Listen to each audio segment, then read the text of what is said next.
네, 이어서 한 주간의 주요 정치 이슈 보도국 박지성 기자와 함께 주간 정치에서 살펴봅니다. 박 기자, 주말 사이 김민석 국무총리와 정청래 민주당 대표가 또 광주와 전남을 다녀갔습니다. 두 사람 모두 광주 전남 방문이 잦은 것 같은데요. 네, 먼저 정청래 대표가 금요일 저녁에 전남대에서 당원 교육을 했고요.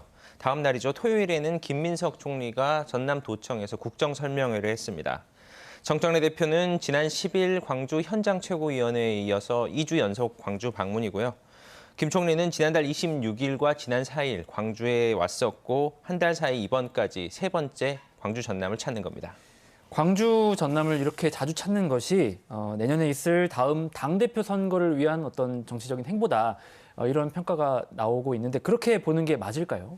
네, 그렇게 봐도 무리가 없을 것 같습니다. 김 총리는 국정 설명, 정 대표는 당원 교육이 명분이었는데요. 앞선 행사들은 물론이고 이번 주말 방문에도 행사 자체에서 큰 내용은 없었습니다. 본 행사보다 눈에 띄었던 게 두 사람 모두 당원과 지역민들과 이렇게 사진을 찍는 데 굉장히 많은 시간을 할애했다는 건데요. 당권 경쟁의 첫 단추인 호남 민심을 껴안아야 하는 두 사람의 상황을 보여주는 상징적인 장면으로 평가할 수 있을 것 같습니다.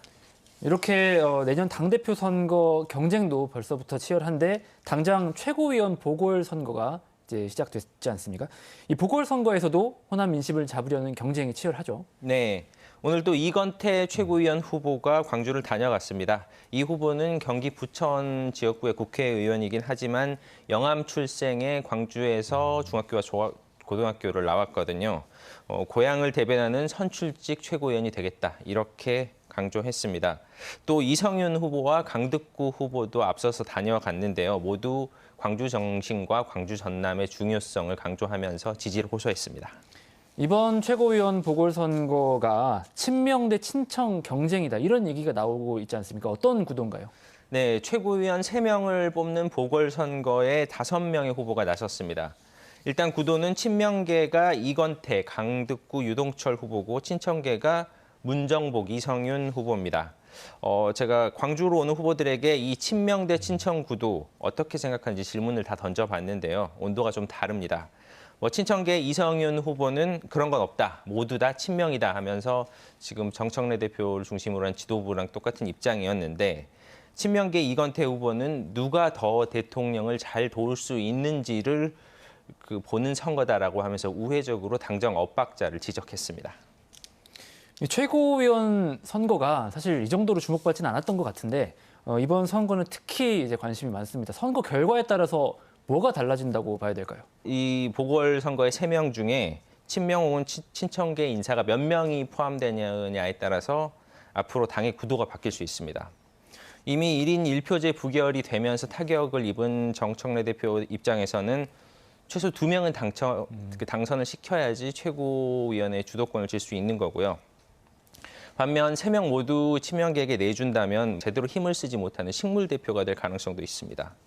이번 선거는 권리당원 50에 중앙위원 50% 구조인데요. 유권자 1명이 2명을 선택합니다. 정 대표는 당원 지지에서는 앞서지만 조직력이 반영되는 중앙위원 투표에서는 열세라는 평가인데요. 친청계 후보가 2명만 나선 것도 이 표의 분산을 막기 위한 전략일 수 있습니다. 향후 민주당의 흐름을 결정할 수 있을 만큼 결과를 잘 지켜봐야 될 상황으로 보이고요. 지방선거도 좀 살펴보겠습니다. 민주당 광주시당이 시의원 선거구 4곳을 여성특구로 지정하기로 하면서 주말 사이에 논란이 있었는데 어떤 상황입니까? 네, 광주시당이 운영위원회를 열어서 광주시의원 남구 2선거구, 서구 3선거구, 북구 3선거구, 광산 5선거구를 여성특구로 지정하기로 했습니다. 최고위가 의결해야지 확정이 되는 절차인데요. 해당 선거구 출마를 준비해온 남성 후보들이 강하게 반발하고 있습니다. 특히 서구 3선거구의 현역 의원인 이명로 광주시 의원은 시당 위원장인 양부남 의원이 민주당 경선 당시 자신을 돕지 않았기 때문에 한 보복성 조치다, 이렇게 기자회견까지 했습니다.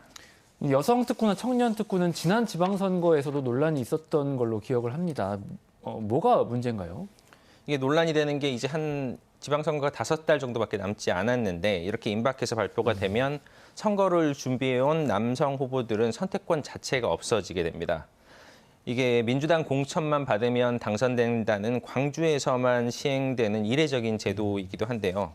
지난 지방선거에서도 광주는 청년과 여성 몫의 특구를 각각 4개씩 지정해서 8명이 혜택을 받았습니다. 이번에 기자회견을 통해서 반발한 이명래 의원 같은 경우도 청년 특구 지정을 통해 시의회에 입성한 경우입니다.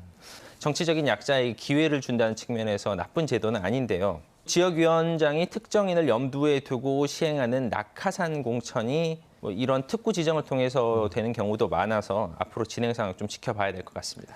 알겠습니다. 마지막으로 오늘 상부 도로 개방 행사를 한 광주 도시철도 2호선 이야기를 좀 해보겠습니다. 광주시가 시민과의 약속을 지켰다면서 오늘 대대적으로 행사를 했죠. 2호선 1단계 상부도로가 연내 개방이 된 거 다행이긴 합니다. 다만 약속을 지켰다 이렇게 말하기는 좀 애매한 부분이 있습니다. 강기정 시장은 당초 지난해 8월에 지난해 말까지 도로를 개방하겠다고 약속을 했었는데요. 그런데 지난해 연말에 올해 6월로 좀 늦춰진다 하고 한 차례 또 연기를 했습니다. 그리고 나서 또 오늘로 개방 시기를 연기했던 건데요. 사실상 처음보다 1년 정도 개방이 늦어지게 된 겁니다. 사실 이 과정에서 시장직을 걸겠다라는 말까지 해서 논란이 있었죠. 좀 상황을 짚어주신다면요. 네, 지난 7월 22일이죠. 택시요금 현실화 공청회에서 12월 22일까지 2호선 도로 포장 완료가 안 되면 시장직을 내려놓겠다고 선언했습니다. 시민들의 민원과 비판이 계속되면서 일종의 정치적 승부수를 건 건데요.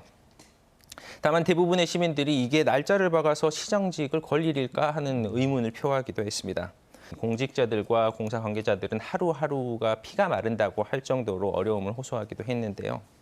오늘 현장을 살펴보니 도로가 울퉁불퉁한 곳이나 중앙분리대가 임시로 설치된 곳이 있었고요. 또 원래 개방 구간에서 제외되긴 했지만 금호지구나 백운광장을 지나는 분들은 이게 실효성이 있는 개방인가라는 의문도 있을 것 같습니다. 우여곡절 끝에 도로 개방을 했지만 정치인이기에 앞서 광역단체장의 말의 영향과 무게 잘 고민해봐야 될 것 같습니다. 일련의 과정이 시민들의 마음을 어떻게 만들었을지, 어떤 영향을 줄지도 좀 지켜봐야 될 것 같습니다. 네, 박 기자, 오늘 말씀 여기까지 듣겠습니다. 고맙습니다.